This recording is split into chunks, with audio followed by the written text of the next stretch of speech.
तो मेरे प्यारे बच्चों नमस्ते, मैं निरंजन कुमार आप सभी को स्वागत करता हूँ आपके यूट्यूब चैनल साइंस सीखो निरंजन सर से मैं आपका स्वागत। ठीक है, तो आज को आप लोग क्या पढ़ाएंगे, तो आज जो फिजिक्स पढ़ाएंगे। ठीक है, अब फिजिक्स में क्या पढ़ाएंगे, तो फिजिक्स में जो है कल हम क्या पढ़ाए थे, जो कूलम के नियम का सदिश रूप क्या पढ़ाए थे, कूलम का नियम का सदिश रूप। ठीक है, आज हम लोग क्या पढ़ाएंगे, तो आज जो है आज क्या पढ़ाएंगे, तो स्थिर विद्युत बल और कूलम बल तथा गुरुत्वाकर्षण बल में अंतर, यानी कि जो स्थिर विद्युत बल है इसको इसी को बोलते हैं कूलम का बल। ठीक है, तथा गुरुत्वाकर्षण बल में अंतर, यानी कि जो है यानी कि कूलम बल और जो है गुरुत्वाकर्षण बल में क्या अंतर है उसको जानते हैं। ठीक है, तो सबसे पहले आप लोग जो है क्या बताते हैं, देखिए क्या है उत्तर में हम लोग लिखे कि स्थिर विद्युत बल और कूलम बल तथा गुरुत्वाकर्षण बल में अंतर निम्न है, यानी कि स्थिर विद्युत बल को हम लोग कूलम बल बोलते हैं तथा गुरुत्वाकर्षण बल में जो है अंतर निम्नलिखित दिया गया, मतलब नीचे दिया गया। ठीक है, अब देखिए सबसे पहले क्या लिखते हैं, स्थिर विद्युत बल, अब फिर दूसरा क्या लिखते हैं, गुरुत्वाकर्षण बल। ठीक है, अब देखिए एक नंबर में क्या क्या कि यह आवेश के कारण उत्पन्न होता है, यानी कि जो स्थिर विद्युत बल है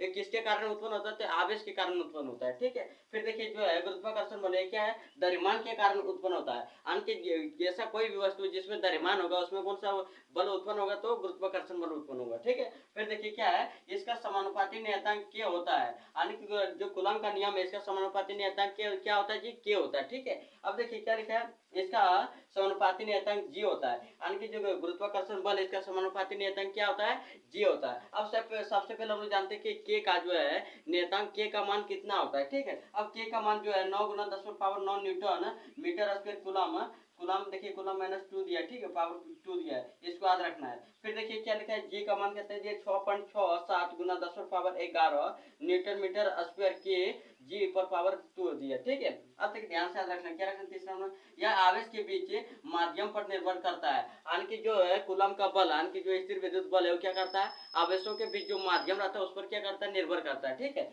लेकिन जो गुरुत्वाकर्षण बल है या द्रव्यमान के बीच माध्यम पर निर्भर करता है, ये कि यदि द्रव्यमान रहेगा दो वस्तु में, इसके बीच में जो माध्यम रहेगा इस पर निर्भर करेगा कौन, गुरुत्वाकर्षण बल। ठीक है, फिर देखिए चौथा में क्या हो रहा है, इसके आकर्षण तथा प्रतिकर्षण दोनों होता है, यानी कि जो कूलम का बल क्या नियम है इसमें आकर्षण और प्रतिकर्षण दोनों होता है, आकर्षण में होगा प्रतिकर्षण होता है। ठीक है, लेकिन जो गुरुत्वाकर्षण यानी कि गुरुत्वाकर्षण जो नियम है इसमें सिर्फ आकर्षण होता है। गुरुत्वाकर्षण नियम जैसे हम लोग कोई ऊपर पत्थर ऊपर फेंकते हैं, पत्थर को ऊपर फेंकते हैं तो ऊपर से जो है क्या ऊपर नहीं जाता है, नीचे गिरता है, तो आकर्षण होता है अपने और खींचता है। ठीक है, तो वही लिखा है इसमें, इसमें सिर्फ आकर्षण होता है, किसमें, गुरुत्वाकर्षण बल में क्या होता है, सिर्फ आकर्षण होता है। ठीक है, लेकिन जो कूलम का बल में जो है इसमें आकर्षण और प्रतिकर्षण कि आकर्षण भी होगा और प्रतिकर्षण भी होगा, तो इसमें दोनों होता है। फिर देखिए 5 नंबर यह सार्वत्रिक नियम है, यानी कि जैसे जो दिया है कि कूलम का नियम क्या सार्वत्रिक नियम है, लेकिन जो यह सार्वत्रिक नियम देखिए यानी कि कूलम का बल का जो नियम है सार्वत्रिक नियम नहीं है। ठीक है, लेकिन जो गुरुत्वाकर्षण का नियम है क्या सार्वत्रिक नियम, क्या है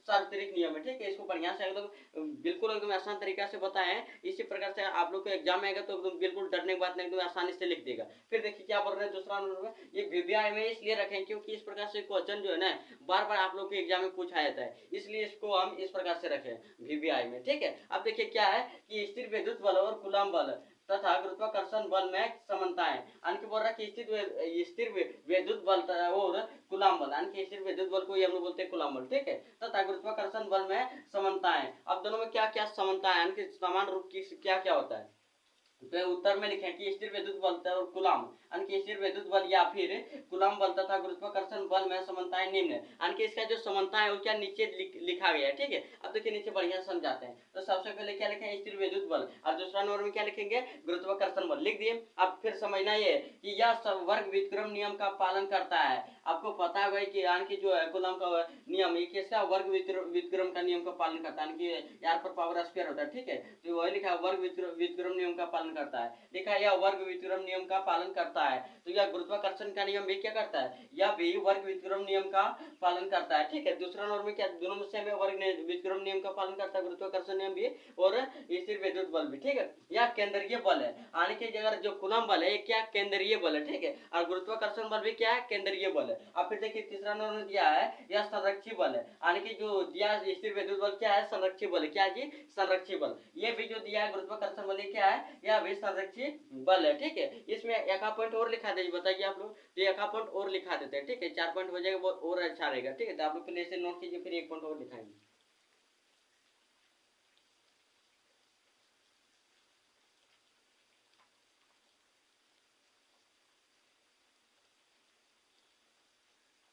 तो आप लोग विश्वास है आप लोग नोट कर लिए होंगे, हम लिख के बताते हैं यार, एक पॉइंट और दे देते हैं, ठीक है। तो एक पॉइंट और लिख लीजिए आप लोग।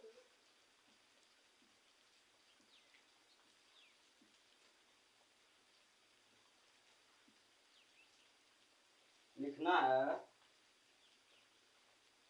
लिखना है, चलो लिखो। चौथा नंबर में, या न्यूटन के, या न्यूटन के तृतीय गति नियम का पालन करता है।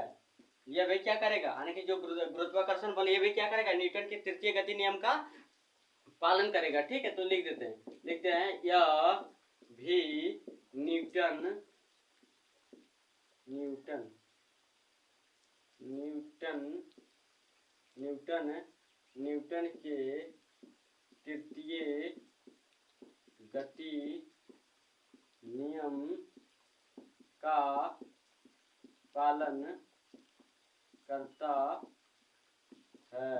देखिए इसमें बढ़िया से लिख दें, क्या लिखेंगे, यानी कि जो है स्थिर वैद्युत बल ये क्या करता है, न्यूटन के तृतीय गति नियम का पालन करता है। तो ये भी जो गुरुत्वाकर्षण बल है ये भी क्या करता है, यानी कि न्यूटन के तृतीय गति नियम का पालन करता है, ठीक है। तो वही लिखा है, इसमें क्या लिखा था कि जो स्थिर वैद्युत बल तथा कूलम्ब बल तथा गुरुत्वाकर्षण बल में समानता है, इसमें जो समान समान मिलता है उसी को हमको लिखना बोल रहा है, ठीक है। तो हम सब लिखिए कि व्युत्क्रम नियम का पालन करता है। दूसरा क्या लिखेंगे, केंद्रीय बल है। और तीसरा क्या लिखा, संरक्षीय बल है। और चौथा क्या लिखा जी, या न्यूटन की तृतीय गति नियम का पालन करता है। यानी कि जो चार वो लिखा है दोनों सेम टू सेम पॉइंट में, दोनों में समान मात्रा में, ठीक है। तो ये वो याद करेगा, सब याद हो जाएगा। तो बिल्कुल डरने की बात नहीं। तो जो मेरे चैनल को सब्सक्राइब नहीं किया वो सब्सक्राइब भी कीजिए, जो लाइक नहीं किया लाइक भी कीजिएगा, और जो शेयर नहीं किया शेयर भी कीजिए, ठीक है। तो आज की क्लास में यही एंड करते हैं।